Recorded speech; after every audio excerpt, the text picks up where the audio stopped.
I really love the Charge Blade. I just love being able to swing the Charge Blade and just nuke the surrounding area with this explosion. Anyways, let us talk about it. 5 tips for the Charge Blade, where the 5th tip will be about skills that I would recommend to use along with this weapon. Hey guys, my name is Short Devil and I do stream on Twitch. Link is down in the description box below where you can talk to me live and see whatever games that I play. I do play Monster Hunter every now and then on stream, so it'll be great if you could check me out there. And also, my Twitter is down in the description box below for any other channel updates. I do tweet out whenever I'm going live, and I do tweet out some nice stuff that I've seen in the YouTube comments, so be sure to check me out there. Now, before we start off this whole video, I want to say that this video is catered towards the new players of Monster Hunter World Iceborne. So if you're an advanced or veteran player that are watching this video, you do not need to watch this. I'm sure you know what you're doing with the weapon. And also, I will not be pointing out point guard in this video because that is a whole other subject that needs to be touched on, and I feel like it deserves a whole video of itself. So if you haven't already, hit the subscribe button and you'll definitely see that video come up later on. Starting off with our first tip, which is Phial Management. Phial Management is the core of this weapon. Whenever you attack the monster or block the monster's attack while you're in your sword mode, obviously, that charges up your phials that you see on the top left of your screen under your weapon, or I guess stamina bar actually. Now, once you see the phials change into either yellow or red colors, store that energy by pressing your R2 and circle buttons, or if you're on Xbox, hold down your RT and press the B button. Those phials are important for you to charge up the whole weapon, which is why it's called the Charge Blade. These phials are vital for whenever you attack and whenever you defend, because charging up the weapon increases the power of this weapon. Also, you want to make sure that the phials don't go completely red, because it will make your weapon bounce off the monster, and it will also drop the weapon's sharpness dramatically.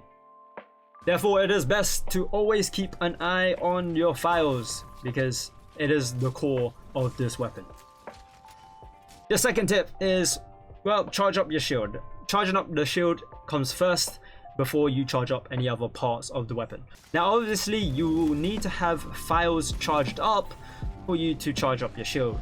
Charging up the shield allows the shield's defensive capabilities to be increased even more. So blocking out an attack with a charged shield will be much better than without it.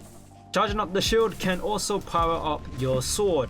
Powering up the sword allows the sword to apply phial damage, and you can attack hard parts of a monster without bouncing off of it. Now, there's many ways of charging up your shield. 3 of the simplest ways are while you're in your sword mode. After doing an attack, press the triangle and circle buttons twice and then press R2. Or if you're on Xbox controllers, press the Y and B buttons twice and then RT. The other way is while you're in your axe mode, you can just press the triangle and circle buttons and press R2 straight up.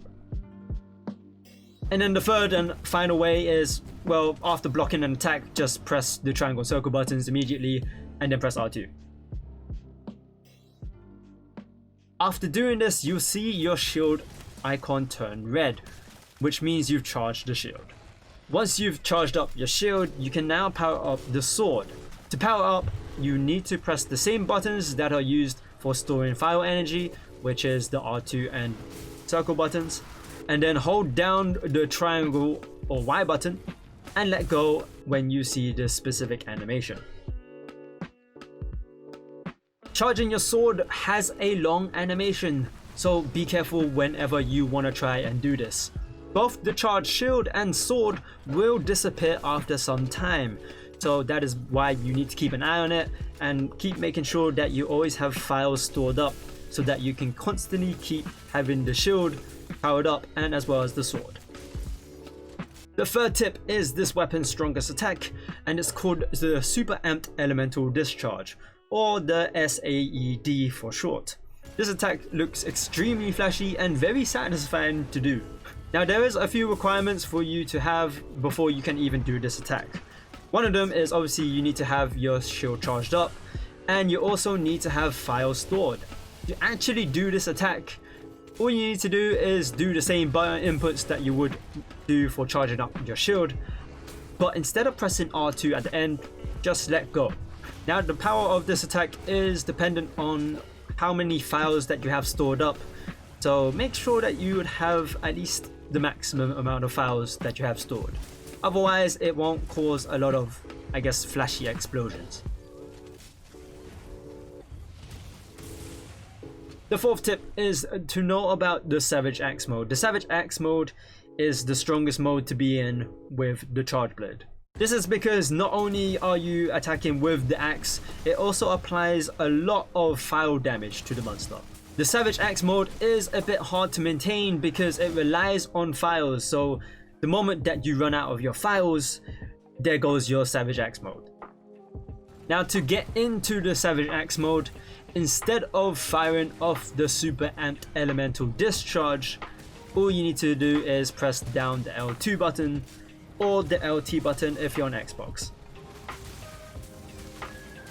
Now a good tip about the Savage Axe mode is don't try to spam the circle B button a lot, because if you do that, you end up going into the super amped elemental discharge, and then since the super amped elemental discharge uses up your Phials, there goes your Savage Axe mode. So if you don't want your Savage Axe mode to completely disappear, try not to spam the B button a lot. I'd say just press it once, don't press it again. And here we are with the fifth tip, which is skills that I would recommend using along with this weapon. Now again, I'm not trying to say that you definitely need to have these skills on for you to use this weapon. I'm just saying, hey, it might help out. The focus skill might be considered a 1 for the Charge Blade, because whenever you do the charge attack, which is holding down the circle B button, you do that swing. That might be 4 focus, but it just depends on the amount of times you do that attack. You do kind of use it a lot because that attack is useful for quickly charging up your Phials, so focus might be a good one for you. The Power Prolonger skill, it can be useful for the Savage Axe mode, because without it, the Savage Axe mode does tend to just go away really quickly. And I guess with, you know, charging up your shield and your sword, you would want the whole weapon to be charged for a bit longer. So Power Prolonger will be your one to go for. Handicraft can be considered a good one because your Charge Blade does go through hard parts of a monster when it is charged, but that doesn't mean that your weapon sharpness won't get greatly reduced. So Handicraft can be useful for increasing the sharpness of your weapon.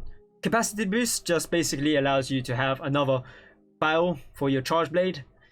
I guess it increases the attack of whenever you use Phials, so that could be useful. The Artillery skill can increase the power of your Blade Phial attacks, so I guess whenever you have the Charge Blade charged up, whether it's the sword or the Savage Axe, this will increase the power of the Phial's damage.